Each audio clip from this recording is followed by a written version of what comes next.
So the buyer letter is foremost reason for doing a buyer letter is to make deals, obviously, and secondarily create and obtain listings, creating a private market to make great relationships and get referrals. So we're going to walk you through how we can do all these things by perfecting the marketing of the buyer letter. So let's walk through the buyer letter step by step, and we'll talk about what it is. First is you have to choose your target market. You have to choose the market you're going after physically, a geographic target market. An example might be a tract. If you're marketing an area where there are tract homes that are clearly identifiable, or it could just be a boundary, street boundary. In terms of a reasonable number of homes, you're probably looking at somewhere between 500 and 2,000 homes would be a good starting point depending on the geography. So that would be a target market. We're going to want to find buyers interested in buying in that target market. We're going to create the buyer letter, which we'll go through in some detail today. We're going to deliver that letter, and there's a couple ways to do that. You obviously have to show up. One of the places where agents stumble in this process is they think the buyer letter is the end in and of itself. It's just a door opener to get you into the home. You want to be, you want to know what to bring, what to do, and what to say. You want to close the deal, create relationships, and create ultimately a private market. So basically there's 11 steps, fundamental steps in the buyer letter process. We've had agents this year produce listings, deals, double sides. Jim's done it already.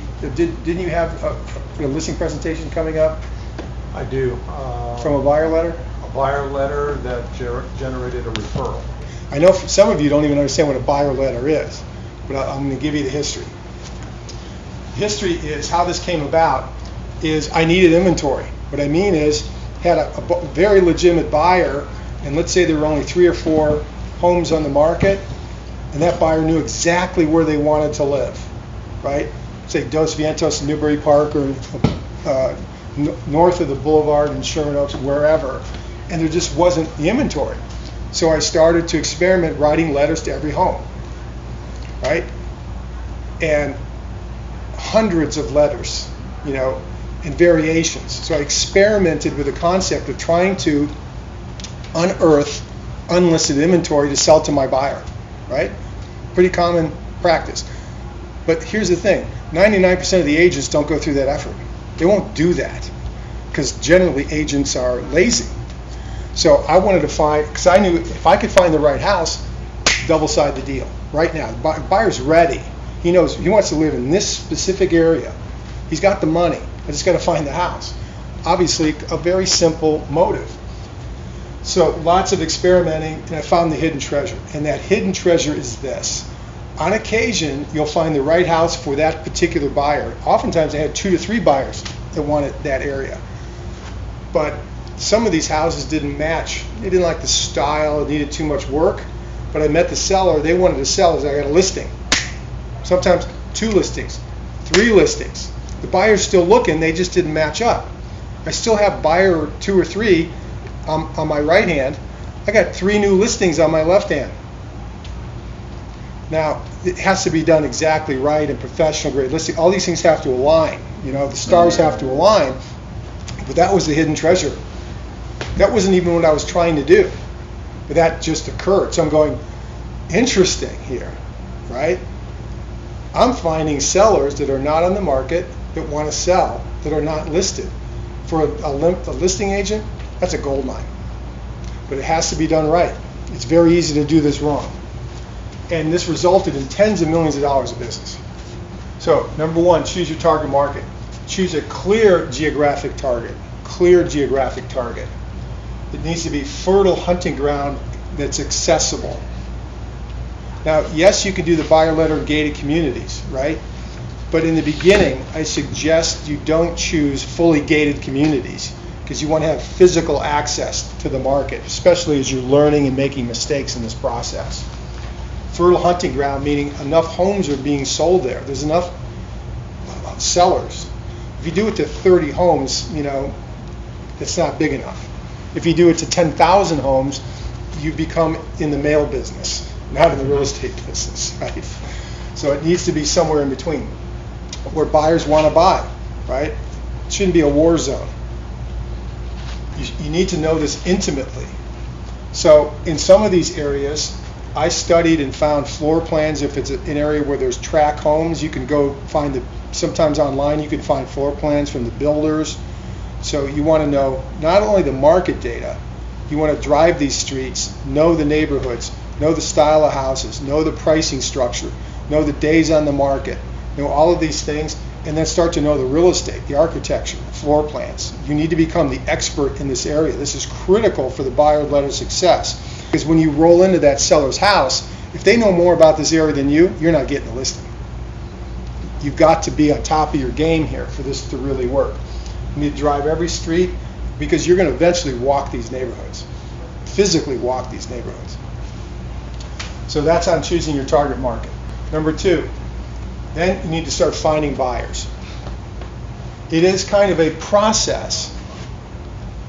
Can be somewhat complicated, but it is not difficult, because there's always buyers looking to buy, right? So in the handout, The Art and Science of the Buyer Letter, which is a long step-by-step, we take you through this process in somewhat detail. So you've got the handout today. It's also in the online resource center as a PDF file that you can download or reference at any time. I'm just going to walk you through the basic steps of these. You can go on Craigslist. This is a no-cost way to do it. You go on Craigslist and run an ad. So let's use David as an example. Let's say he's doing Sherman Oaks in that area, around Moore Park or Laurel. He's going to run an ad on Craigslist about a home for sale there and be fairly generic about it, to look for buyers responding to the ad in Craigslist that are interested in buying in, let's say, Sherman Oaks, Studio City, and Encino. Sign an account up at Trulia and start getting buyers. You can run Google AdWords to a website. A website could be the Stell site Jim asked about before, or some other site you set up. So these get more complicated as we move down this list. But the easiest way is a no-cost Craigslist ad to start generating some buyer interest in your target area. The art and science of the buyer letter talks about specific headlines that have had produced great conversion, description, etc. Yeah, Bob. How does Trulia work? I've seen it, but I don't see it as for what you're describing. Well, Trulia and Zillow are basically tried to compete with the MLS on a national level and then sell advertising against those listings, right? They're basically listing sites, right? We know that. But as an agent, you can subscribe and pay them money and advertise. So you can go to Trulia and Zillow and say, I want to advertise for Thousand Oaks or Camarillo or Sherman Oaks. And they'll take your money and they'll put, as people search through Trulia and Zillow, your ad will pop up here and there as they search in zip codes that are relevant to you, right? So they're media companies. At the core, they're selling advertising to agents, among other things, right? So, but it'll produce some, if you pay that money, it can produce buyer leads for you, for your area. Does that make sense?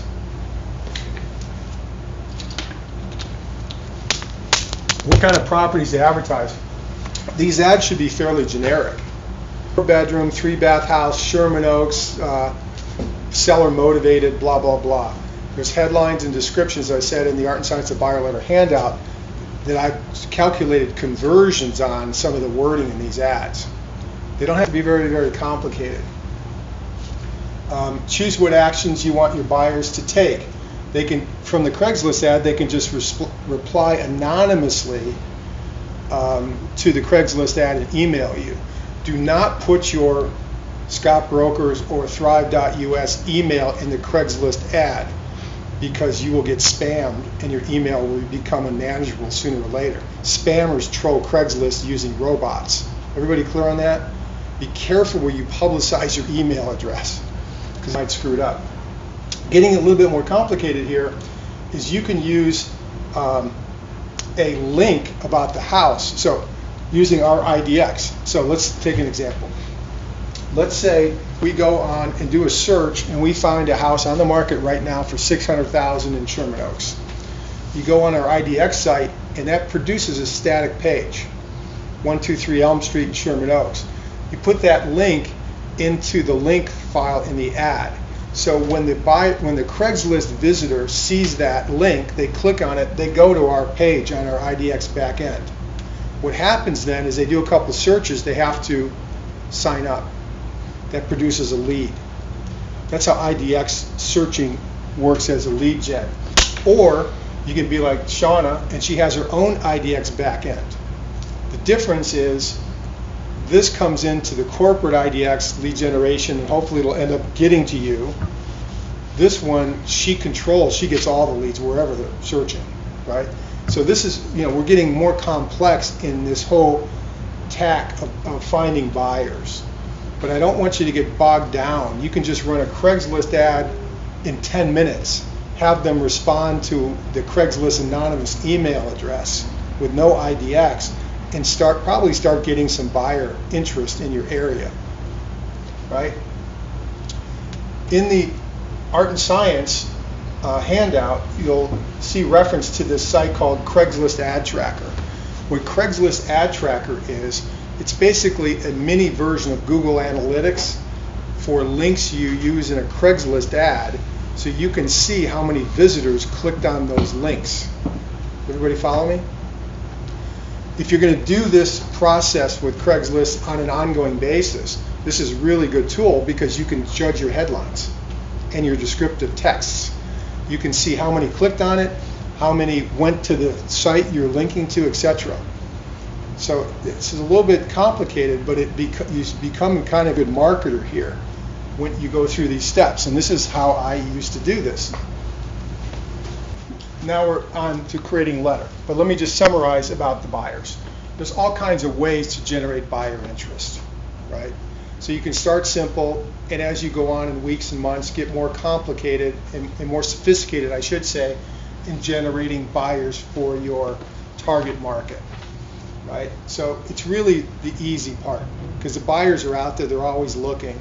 You just need to start getting some inflow of those buyers because those buyers are what we call the fuel for your buyer letter. You're going to write to homeowners on their behalf. Does that make sense? So we create the letter. We get the ownership data from the title company. If you use a title rep, you have your favorite title rep that you use often, they will supply this. We have a really strong relationship as a company with Chicago Title. In your preferred vendor list, in your operations folder, in your online resource center, you will see vendors that I have approved. Chicago Title is one of them. They will give you this ownership data in an Excel format. So you just get a big Excel sheet with all the owners, who owns the house, what the address is, when they bought it, what they paid, all that good stuff. Bedrooms, baths, etc. Right, an Excel spreadsheet, right? Then you compose your letter. I'm going to walk you through the letter. You merge the ownership data into the letter so it becomes a personal letter. It looks like it was authored just to them and only to them. And then you print this letter out. So there's a short version and a long version. What we have here is the short version. I just want to walk you through it conceptually. This short version is designed to fit on a note card that's half of a 8.5 by 11 sheet of paper. I don't have one. I might even have one here. But basically, it looks like a wedding invitation. And we'll get to that in a second. So you could print two of these on an 8.5 by 11 page, or use a little bit better, heavier cardstock, use a paper cutter and cut them in half. And then the longer version is a full 8.5 by 11 letter that you would fold. So here's the short version. Personal note from Bob Hooker, right? Dear Mr. and Mrs. Dear Smith family, My name is Bob Hooker, and I wanted to write you personally because I represent a great couple with 2 young children interested in buying a home in Thousand Oaks. I hope this letter is not an intrusion. Steve and Andrea live 30 minutes away and spend most of their time in Thousand Oaks. We have seen all the homes in the market but have not found the perfect home. Again, this is a sample wording, but you need to understand the concept here because you could adapt this to your situation with buyers. Your home at 123 Elm Street may work for them. I show it has 4 bedrooms, 3 bathrooms, and is 3,200 square feet. If this is correct and you would consider selling, please give me a call at 805-1234-56789, or you can email me at bob@scottbrokers.com. I pride myself as being both professional and ethical, and know your time is valuable and promise not to waste it. You can learn more about me at scottbrokers.com. I'm also the co-founder of ThriveThousandOaks.com. Thank you in advance. Thanking you in advance for your consideration. P.S. If your home is currently listed, please disregard your name and your DRE number. Now it's a BRE number. A couple points here is this PS needs to be on here, right? As you walk through the Art and Science of the Buyer Letter handout, you'll be instructed to clean your list. In other words, your ownership list. The title company is going to give you, let's say we're going to do 1,000 homeowner project here. Some of those homes are in escrow. Some of them are active. You need to clean those out of your database because it's a violation to mail this letter to an active listing or somebody that's in escrow. You with me, right? So, but you do that, right? You're following the MLS rules. Let's say we do a bulk mailing of this today. Tomorrow, 123 Elm Street gets listed. They get it on Saturday. The listing agent is ticked off, but you did it innocently, so you've got this note on here. The MLS wants this on these letters. If your home is listed, please disregard. I know this personally. MLSs want this on the letter. Your DRE number has to be on all of these letters, right? I've seen some come out of here where they forgot to put the DRE number on them. That's a violation. All right. So this is the essence of the buyer letter. It's basically, I have these buyers, and you got to be specific.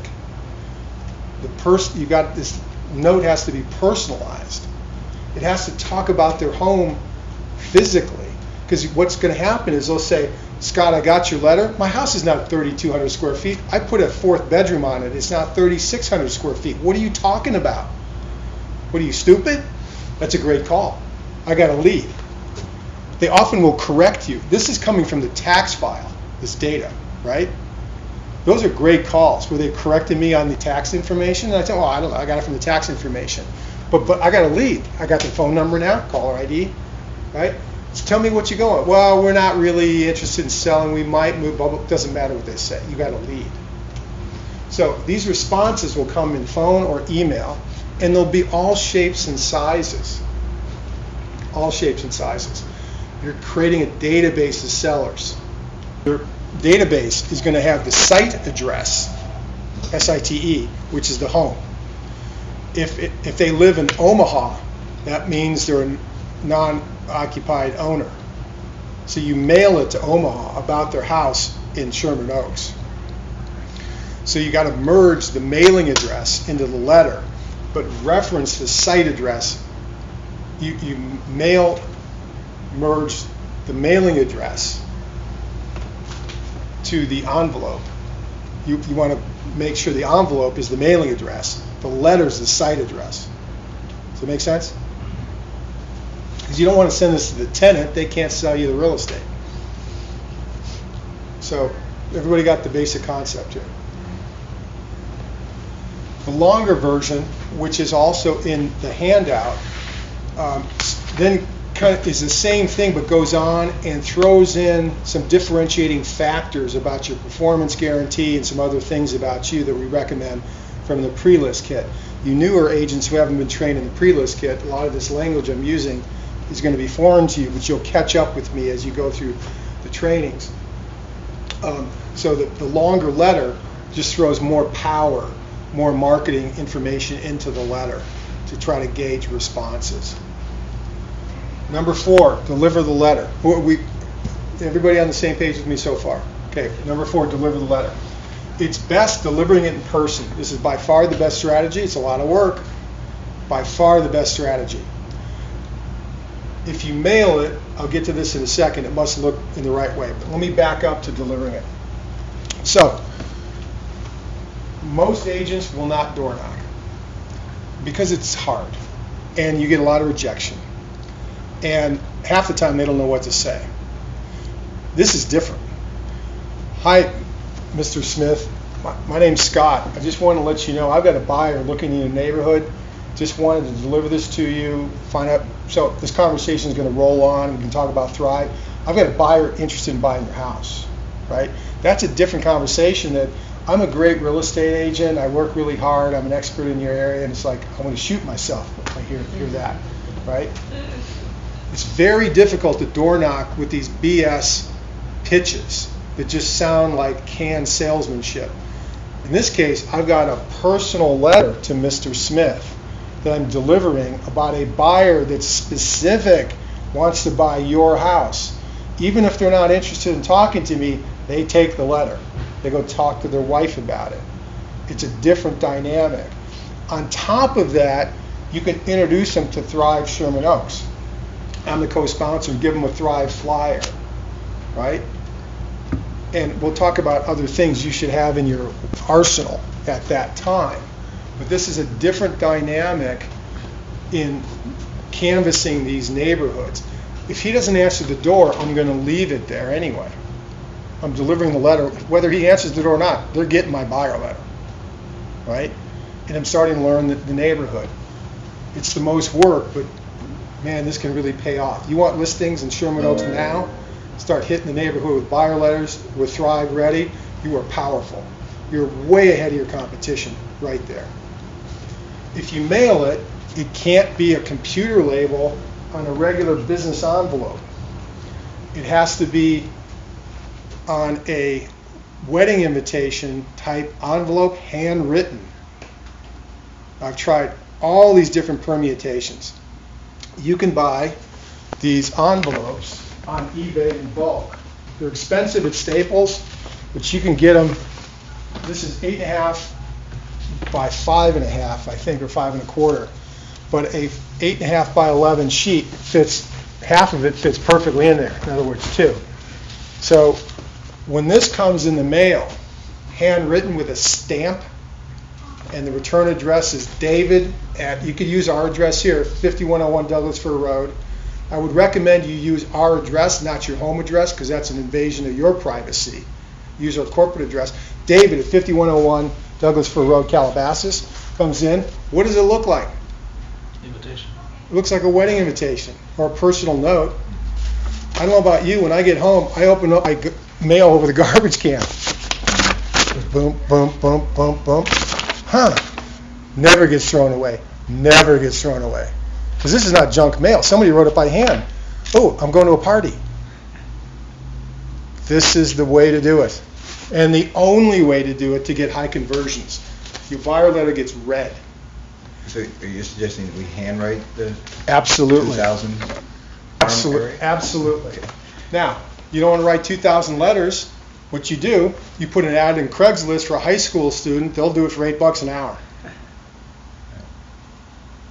Guess their handwriting. Yeah. Typically a girl with good handwriting. Boom, crank them out. What is the upside? One deal's $40,000 a commission. Are you kidding me?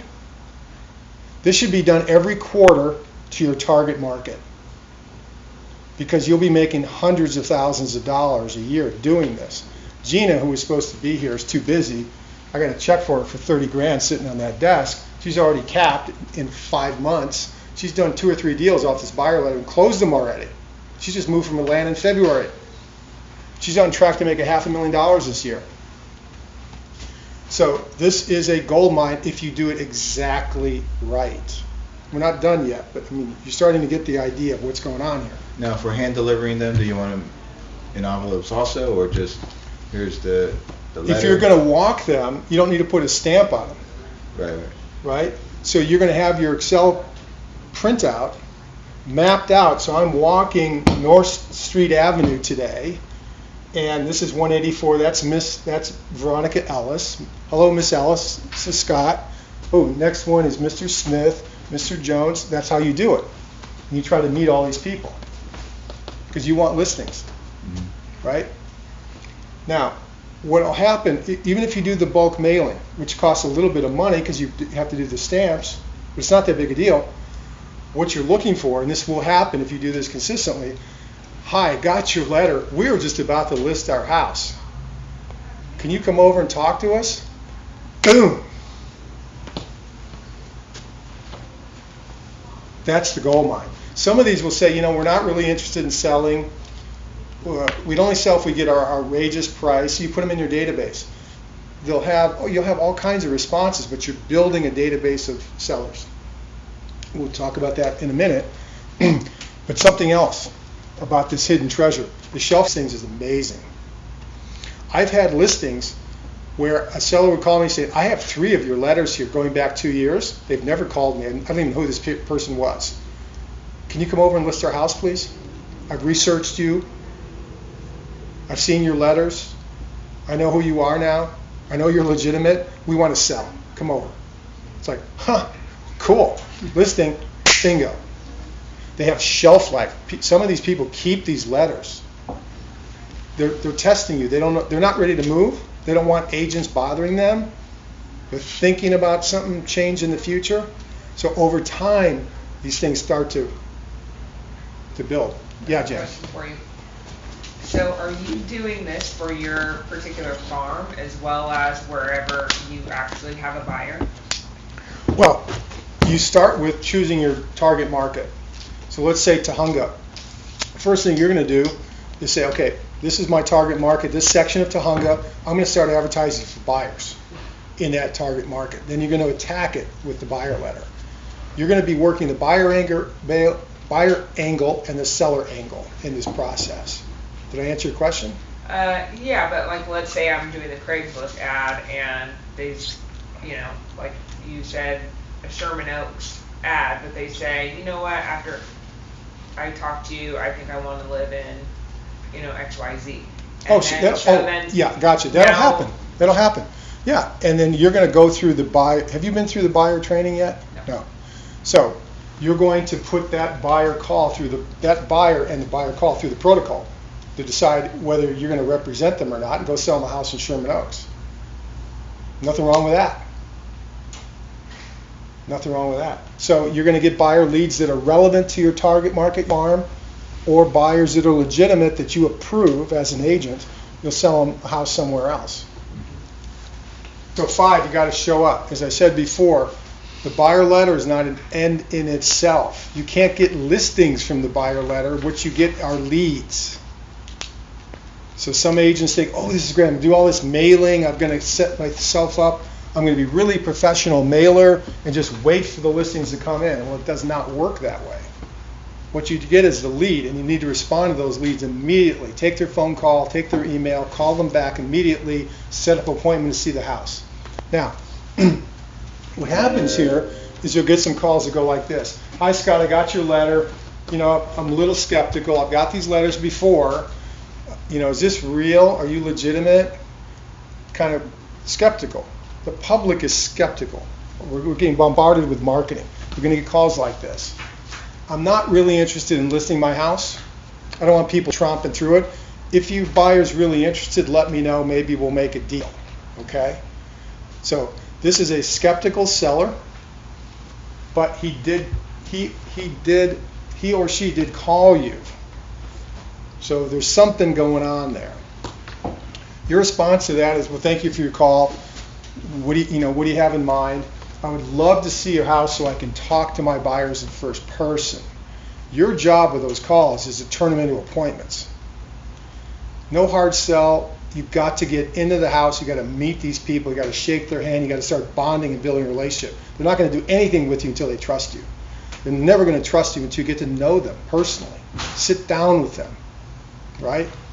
So you got to get in the door. So you must show up and connect with a seller no matter what. This is a lead generation tool. Now we're going to talk about what to bring, what to say, and then you're going to set your listing presentation. Everybody with me so far? Number 6, what to bring. If you've mailed your letter, make photocopies of it, bring the buyer letter with you. Because sometimes they'll reference it, they can't find it. You want to have it with you. It's fundamental, but I've learned this the hard way. Is, they would talk, can I see that letter again? Oh, I didn't bring it, I mailed it to you. Well, we're already off on an awkward foot. So I didn't even think of that, early part of this process. Bring a copy of the letter or the copy of the card with you. The Excel printout of ownership data have in your book, your Thrive flyer if it applies to your Thrive neighborhood, your pre-list one sheet, of course your business cards, a CMA summary of the market. They're going to talk about house prices. You better be the expert. You better have that data right there. Keep your laptop in your car because if you can segue to the listing presentation, you need to be ready for showtime. Pen, notes, fundamental contact forms, things like what I would do is I would create their file in Outlook, print that out, and I would write notes on that. If you use the Apple contact thing, same thing, doesn't matter. Name, address, etc. Great energetic attitude. Have blank ADs, RLAs in your car, and have personal notes in your car. Just to reiterate, your agency disclosure and your RLA, you got the listing. The other stuff, the SBQ, seller's advisory, all that other paperwork that is in our checklist, it's great to have it when you sit down and do a listing, but you've got these two get you the listing. You have to have the AD signed or you're in violation, and you have the listing agreement signed. Okay. Another thing I didn't really bring up in the training, but it just came to mind, is you'll get calls like this. Well, we might consider selling. I'd like to know, more about you, etc. And I move for the appointment on the phone. I'm available this afternoon, but my husband is out of town till Thursday, or he won't be back till 7 tomorrow night, or whatever. Go. You'll have certain trainers who tell you don't give a listing presentation unless both owners are there, particularly husband and wife. Nonsense. Listings are so valuable in Southern California. The commission is so big. You want to give the listing presentation to the wife to create an advocate and have her help you confirm the appointment with the husband and give it again to him both times. Many, many times I've had this happen. You'll buy these online courses of these trainers, do the pre-qual.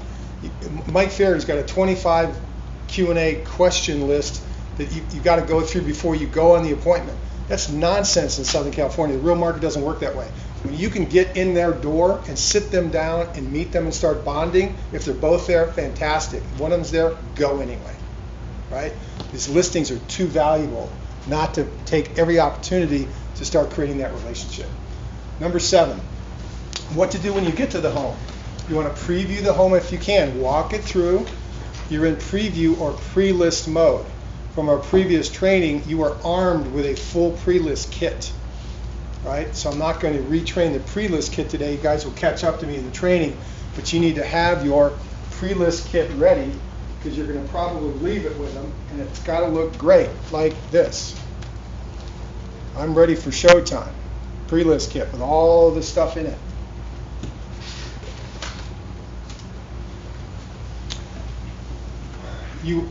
When you meet with them, you want all of their phone numbers and email addresses if you don't already have them. Get full contact information. You want to be ready with your fundamentals from the training, your fundamental dialogues. And you want to segue to the listing presentation if you can, even at that first preview, even though you're talking about your buyers or potential buyers. So, number 8, what to say. You want to tell them about your buyers. These may be buyers you've only talked with on the phone. These may be buyers you've actually shown homes to. You're going to have buyers of all different, levels and degrees. So to the extent you can, talk about the buyers. You don't want to reveal the buyer's last names because that's invading the privacy of the buyer. Steve and Andrea, Jackie and Ed, etc. They have 2 great kids. They're from Newport Beach. They got transferred up here. You want to tell them about your buyer. You want to preview the home so you can discuss it first person. That's your key line of converting the phone call or an email to an appointment. This is now we're getting into some of the fundamental dialogues. As you're going through the preview, it seems like a great home. Why would you consider moving, and what would that do for you?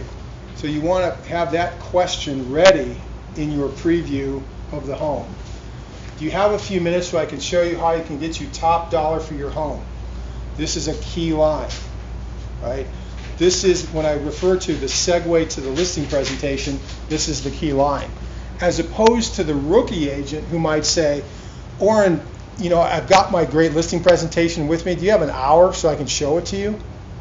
People will put a gun in their mouth before they'll sit down for an hour listening to your boring listing presentation. That's the rookie. The pro says, by the way, Orrin, do you have just a couple minutes? I want to shoot a couple cool things I can do to get you top dollar for your home. What I'm doing is, what I want to do is draw him into the listing presentation and spend an hour and a half and sign him. But I can't lay it on him because people are overwhelmed. You know, everybody's busy. So I'm going to keep testing. Do you have just a couple minutes I can show you a couple things? Sometimes they'll stop you. I'm not ready for a listing presentation. Sometimes they'll be drawn in and we get the deal. Key thing. At the end of this preview session, you can say something like this. I'm going to have the buyer drive by and gauge their interest. If they don't love it, I will find somebody who will soon, right? So this is kind of the mindset in the dialogue of what to say in the preview.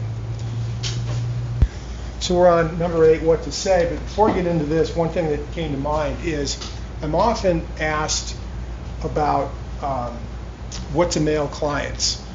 And we see just listed, just sold, flyers, galore.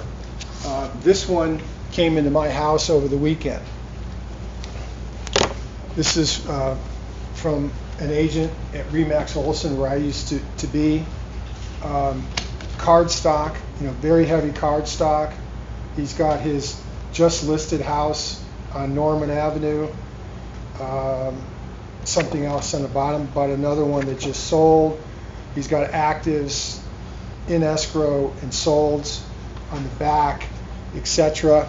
Very expensive to print this out and do in any kind of quantity. And I've tested these. Very, very, very low conversion rate. Very low conversion rate. Well, there's nothing on here that tells me Chris is anything except a regular real estate agent. It's very tough to use this.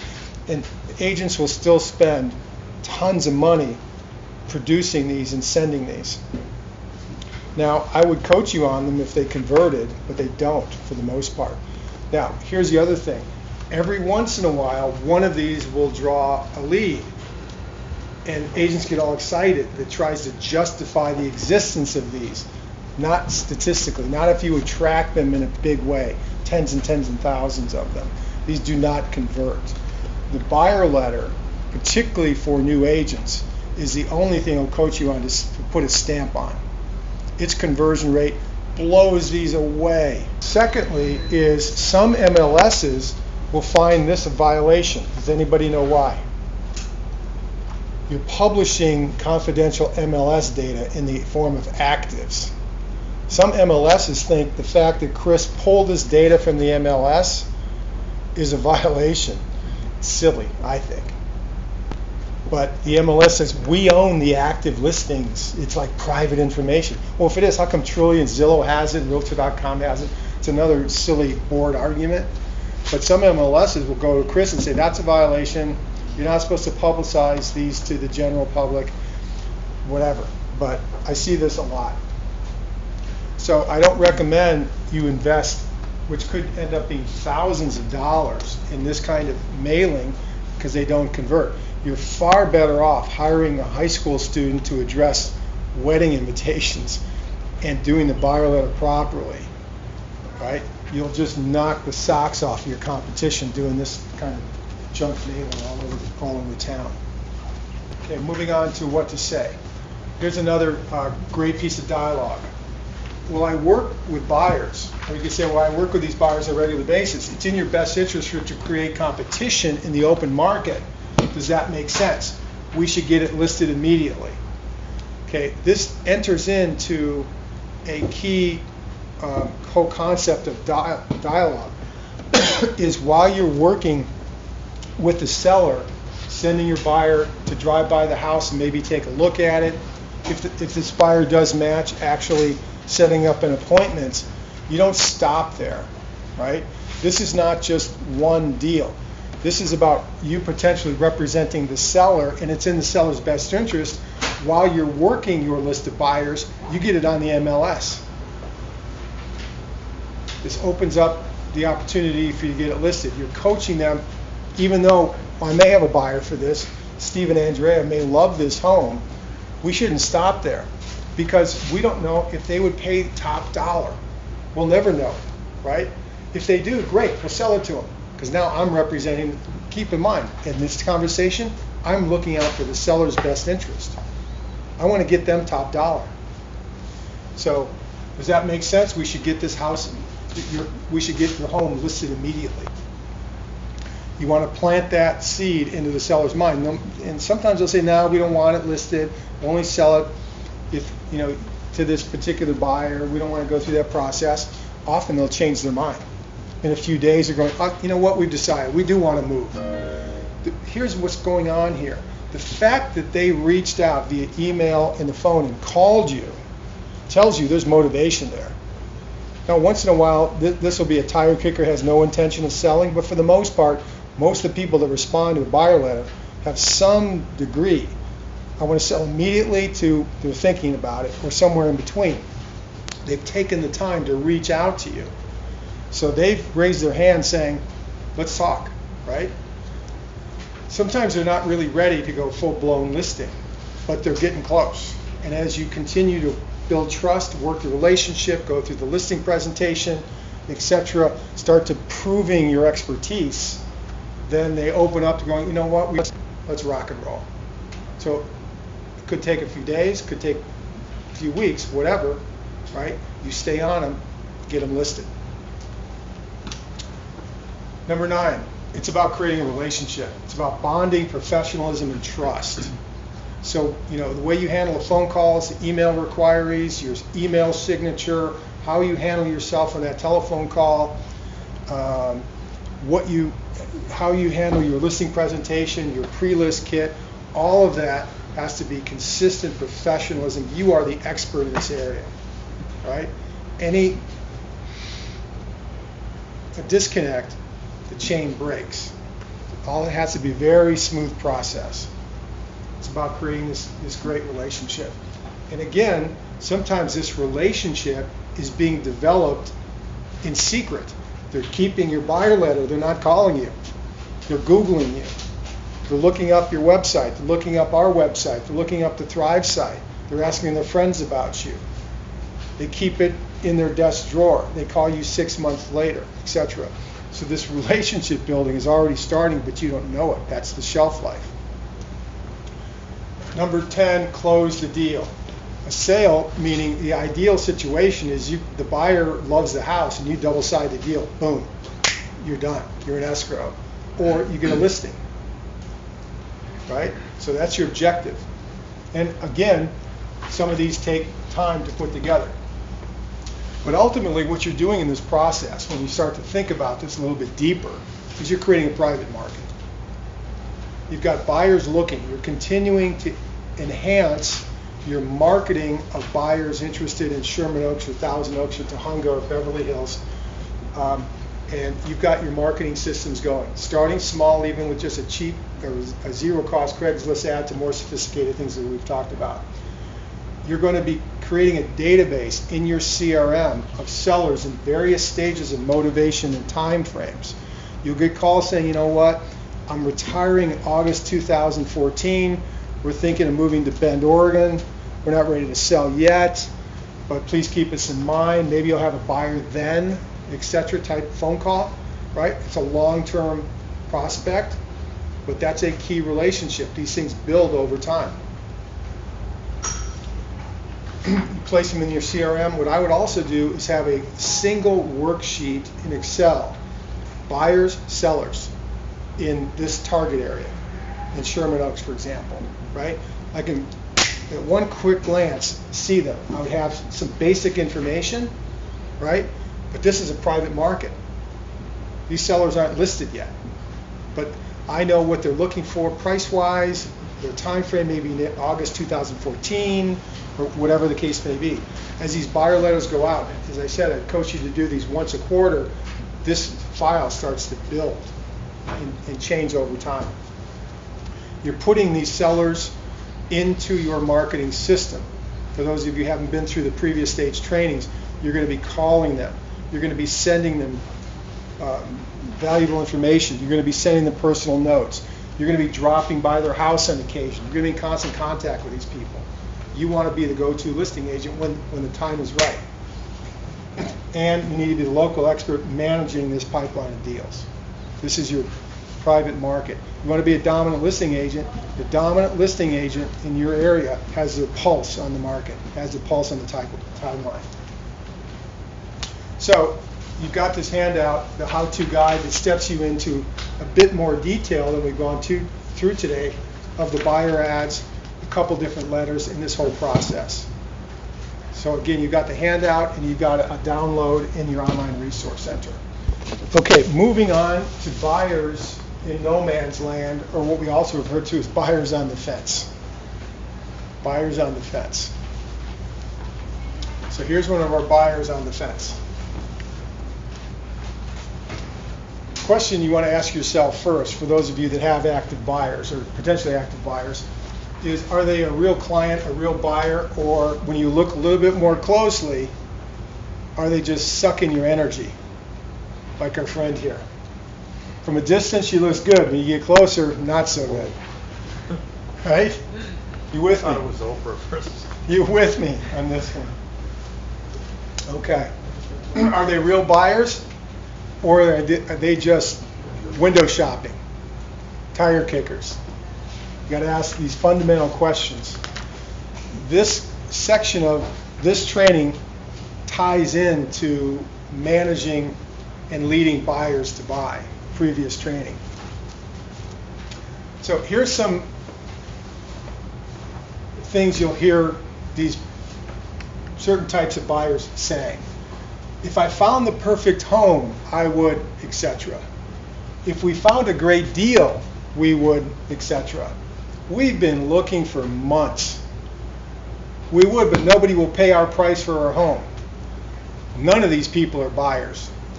From the mindset of a dominant listing agent. A dominant listing agent does not have time to waste. A dominant listing agent filters buyers. They are guilty till proven innocent, right? So when I hear this type of dialogue, I'm paying real close attention to what's going on with this buyer. And I'm going to put them through the protocol that we've trained you on in leading buyers to buy, which is a phone protocol, a finance or loan protocol, and meeting them first before I show them any single house, right? This is not a real buyer in our... Now, here's the problem. New agents are desperate for their first deal or getting more deals. They tend to clam on to these people that are just shopping all over the place. A lot of these folks are not committed to you as an agent. They're seeing houses with other agents. They're just not telling you, right? That's not really good for your attitude after you show them 16 houses, they end up making an offer with another agent because you didn't have the right connection with them that we can train you on how to avoid. But these are red flags. One more thing on this slide. We've been looking around for months, right? That is a real red flag.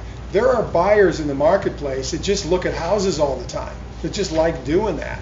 I know it sounds crazy, but I've run into them, right? You want to avoid these people. If they say that, what are you talking about? What have you seen? What agents have represented you? I want to know all the details here, or they're not going to get past go with me. I don't have time for that person. So what I'm coaching you on is to revisit the protocol we've trained in the training, the phone, loan, meeting protocol, or what I also call the 3 Fs, kind of in a joking, phone, finance, and physical. First, I'm going to grill them on the phone. Then I've got to be convinced in real terms they have the financing, pre-approval from a lender, and I'm going to verify that. Then I'm going to meet with them at Starbucks or the Coffee Bean, shake their hand. Now we've got a connection. Then we're going to go look at property. If they don't go through this, they're going to get fired. Fire some of your buyers because they're sucking your time and energy and you don't have time to waste. Why buyers get stuck in this no man's land? Number one, as we've said, they're not real buyers. They have great fear of making a mistake in what they're purchasing. What they want does not exist. They want Beverly Hills, 4,000 square feet for $1.2 million. Well, good luck, okay? Nice talking to you. You're nuts. No, they don't have any dough. No dough, no go. They're just dreamers. They are just clueless.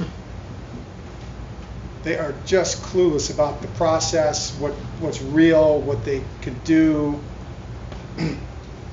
They actually like looking at homes, just as the process. These are the people that tour open houses with no intention of buying open houses. They want to look at the decorating. You don't have time for those people. You are not a cab driver. You're not a chauffeur. You're a superstar agent in the making. They need company, which means you're in no man's land if you provide them companionship. That's not what this process is about. Issues that can cause real buyers to procrastinate. They're not in love with the location.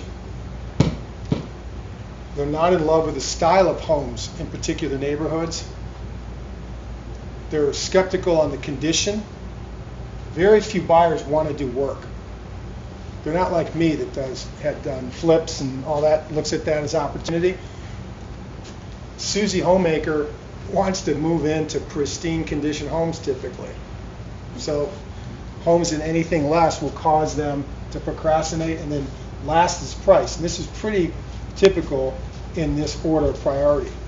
And you want to remember how to lead and manage buyers to buy by having them eliminate neighborhoods. This is the way I've been doing it for most of my career.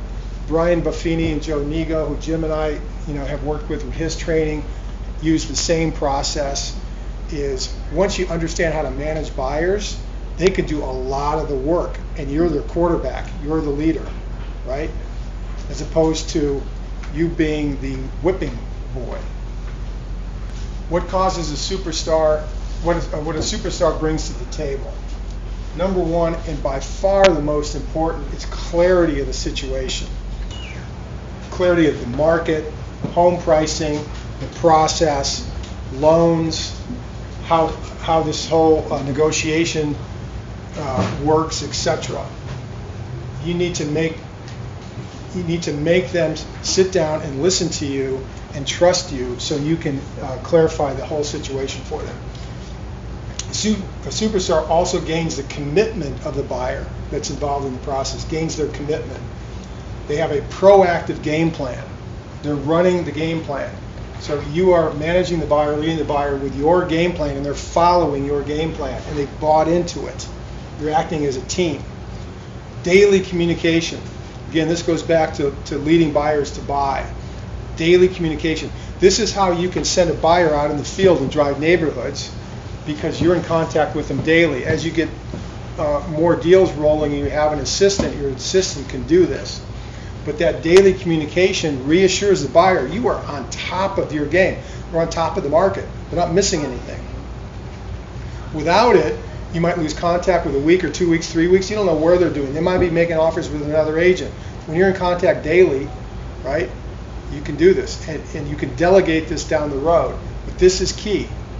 It just takes 20 seconds to make that outbound phone call, right? It takes 20 minutes for the buyer to call you on Friday saying, where have you been? 3 houses came in the market. We wanted to see it and tell me. Now they're managing you, right? Daily communication, accurate information, educate the buyer with proper perspective through storytelling. So when they're getting in that position of potentially writing an offer, you can sit down with them in a very human way and talk to them through storytelling and make them feel comfortable with the situation. And the superstar can call the buyer to action when it's time. We've seen everything in the marketplace. I know what you want. I know this isn't 100%. This is as good as it's going to get. We got to make an offer on this house, right? Sometimes you got to push them because you know the market so well. You are the expert. You know this is the house for them. Sometimes they're just never sure. They need you to handhold them. They need you to call them to action. That's what a superstar does. Some people call it closing, but that sounds too salesmanship, it's too harsh. This is about good counsel and guidance, giving them great advice when they need it, when you know they need it. And if you don't do all of this, you're in no man's land as an agent. We want you to stay out of that. A couple of tips of calling your buyers to action is you want to reveal their motive and feed it back to them. Why they want to move is the key to managing both sellers and buyers. Why they want to move and what that will do for them. It's not about selling, so to speak. It's about what moving is going to do for them. They're moving out of an apartment to their first home. They want a backyard for their young children. All the things that the move will do for them. That's their motive.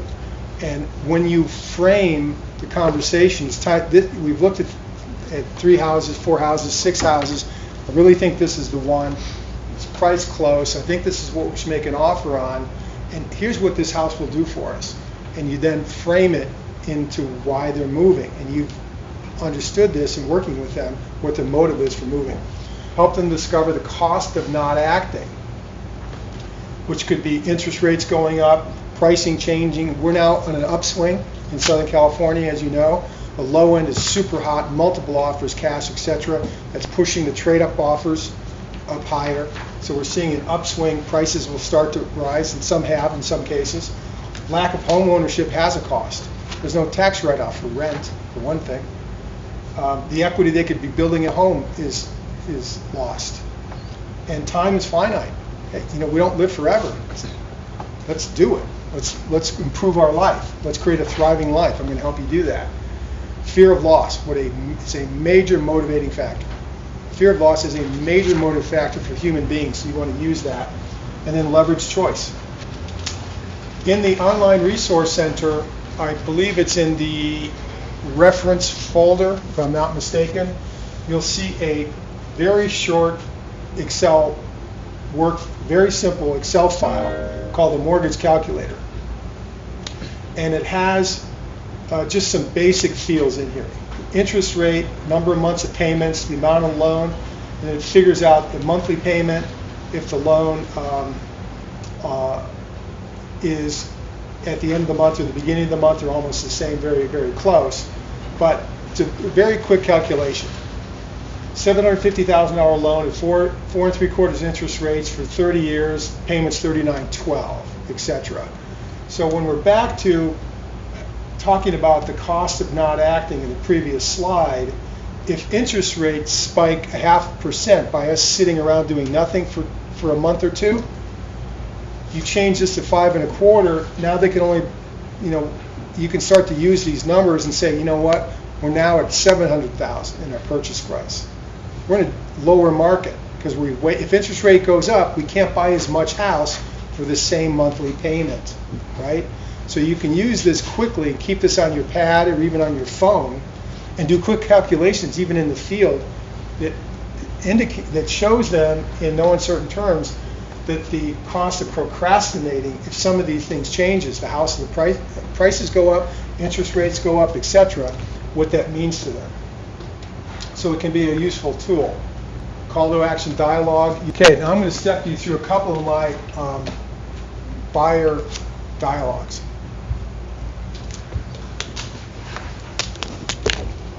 buyer call to action dialogues. I have two of them. One in the buyer's market, one in the seller's market. Which market are we in right now? Sellers. Sellers? Warren? Did you say? Say sellers. Jim? Buyer's market. Buyers? Buyers? Jane? Buyers or sellers market? Sellers. All right? It's both. It depends where you are. It depends the area you're in. It depends the price you're in. Right? If you're selling a $15 million house in Malibu, it's a buyer's market. Those are hard to sell. We have one listed, you know that. If you're selling a $275,000 condo in the Valley, man, those things are multiple offers for cash. So it really depends. It could be either, depending on the microcosm we're talking about. And that is the case whether the market is going up, the market's going down, the market's flat. Buyers or sellers markets really are tightly contained into specifically what we're talking about. But in a macro sense, interest rates are low. Historically, they've gone up a little bit in the past 60 days, but still, what's 30-year money? 4-point-something%. It's great money, right? The low end's hot. It's tough to get a loan. You got to have a real job, real cash for down payment, real tax returns. So there's all these factors. And any particular time going back 40 years, these variables have changed that indicate we're in one or the other or somewhere in between. So these dialogues are written, are useful no matter where we are and what point in time. So let's walk through this. The buyer's market dialogue. It's a great time to buy. And these times don't last in California. We have a lot of choices of great homes. Prices are historically low, and interest rates are low as well. What could be better? The smart buyer makes his or her move right now so it does not cost them dearly later. Does that make sense? So we want to make sure we're on the same page with our buyer.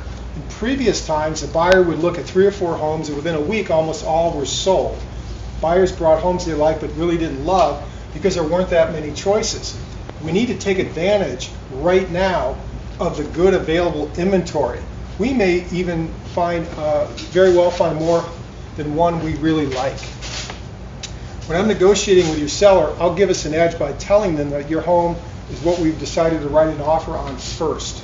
That gets their attention, makes them feel special, and starts us off on the right foot negotiating. So I'm really excited to get going and get you moved. What about you? So you can tailor this dialogue at your Starbucks meeting when you first meet a buyer. You can reiterate and adapt it at the time when you've seen the 4 homes and you know this is the house to write an offer on, right? Because we're in this buyer market mentality with our buyer. We're framing it. We have to remind them. You might have to repeat this dialogue in various forms 5-6 times or more, maybe every showing. Remind them, hey, you know what? We're in a buyer's market. We've looked at this. We've looked at this. Right. We're moving down to call them to action. Now, clear seller's market. So now we're looking at a starter home in North Hollywood or that $275,000 condo that's flying off the shelf, right? Buyers may get frustrated. They've made offers and can't get them accepted. So this is kind of that kind of dialogue. Essentially, Jack and Diane, we're in a seller's market. That means those times are back here in Southern California and homes are selling fast. Many with multiple cash offers within days of being listed. But don't worry, because we have an edge as long as you follow our game plan. You see, most agents and the buyers are very disorganized. Many don't have their loan ready, and their agent does not pay close enough attention to the rapidly changing market, and they lose out. Not us. I will check the market for you every morning, and when that perfect home reveals itself, we will be ready to act and beat out the other buyers. Does that make sense? So what you've told me is that you're moving in this area because you want a private backyard for your 2 young children, and you're tired of living in an apartment. So are you excited to get going? Great, me too. All right? This dialogue is really important now if you guys are getting low-end deals in Southern California that are very competitive right now. Funny you're looking at me when you say that. Yeah. Well, you just got 2 cash offers right away on a listing over the weekend, right? Low end though. Yeah, low end. But we're seeing sellers market in the low end almost everywhere. So what you're doing here is, if you study this dialogue a little bit, we're looking for the buyer to basically buy into following our game plan, that speed is the solution to dealing with this seller's market. When the right house comes up, we act, we make an offer fast.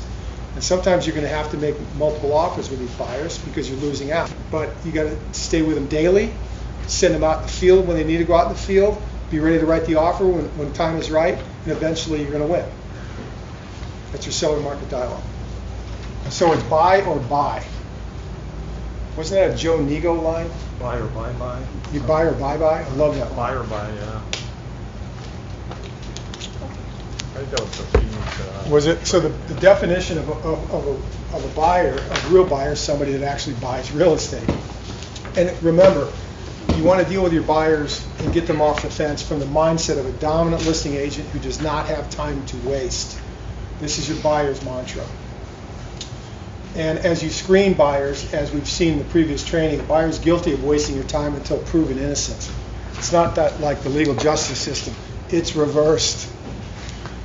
Right? Don't be afraid to reject buyers, because as you go through this training, you're going to have no shortage of things to do to go get listings and create great buyer deals. You're not going to be wondering, what do I need to do to generate business? That joining this team, that's gone forever.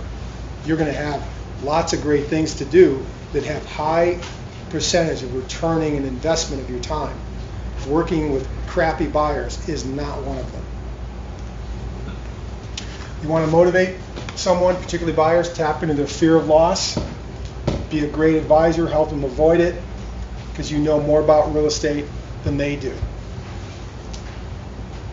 Tap into their fear of loss. Okay, let's talk about today's action list. Number 1, we want to study the art and science of the buyer letter in detail. It's in your marketing folder in your online resource center. You have the handout. So it's a several page process of doing your buyer letters. Number 2 is to start choosing your first target area that you're going to generate buyer letters for. If you recall, that's step 1 in the 11-step buyer letter checklist. If any of you have active buyers, you want to call all those active buyers and buyer leads and rethink them through the protocol in the previous buyer training. Number 4, you want to keep calling and recruiting your Thrive merchants and vendors to organize your business mixer. For those of you new to the training, some of these things are going to be a little bit foreign, but you'll get caught up with us soon. KR production. Your goal is to get 100% run rate towards your income goal, most notably doing your outbound calls, your notes, and your drop-bys.